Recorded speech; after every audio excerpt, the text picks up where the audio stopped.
2013-cü il 19 noyabrda Birləşmiş Millətlər Təşkilatı yığışıblar, güya qərar qəbul ediblər ki, həmin günü Dünya Tualet Günü elan eləyək. Yəni, hamı bundan sonra 19 noyabrda Dünya Tualet Gününü qeyd eləsin.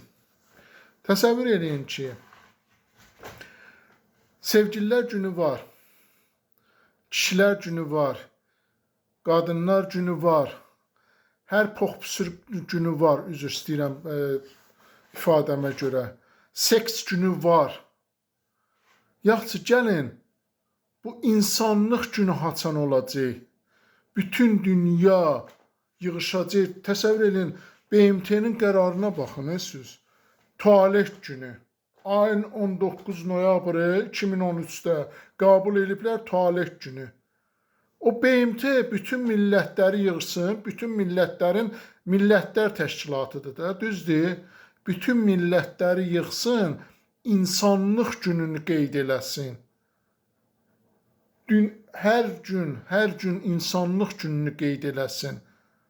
Otururlar orada BMT-nin tualet günü, nə bilim, 14 fevral sevgililər günü, seks günü, bəs insanlıq günü haçan keçiriləcək? Bəs insanlıq günü haçan qeyd olunacaq? Bax, BMT bunu qəbul eləyin, bunu müzakirə eləyin. İnsanlar, gör nə qədər insanlar qırılırlar, gör nə qədər insanlar, günahsız uşaqlar ölürlər. Bəs bunu nöşqə qəbul eləmirsiniz? Bunu nöş qeyd eləmirsiniz?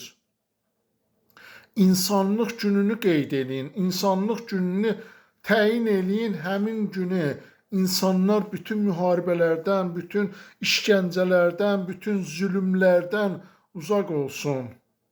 Bax, bunu qeyd eləyin.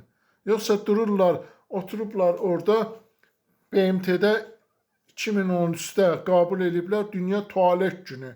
Hələ utanmaz da deyirlər ki, yuvaraq yəni qeyd edək, yoxsa silərək qeyd edək. Gör nə qədər düşüncəsiz insanlar var. İnsanlıq gününü qeyd edin. Bax, insanlıq gününə yığılaq, bütün dünya yığılsın, insanlıq gününü qeyd edək. Başa düşdünüz? Yoxsa insanlıq gününü qeyd eləməyəndən sonra başqa günlər bizə lazım deyil. Bizə insanlıq günü lazımdır.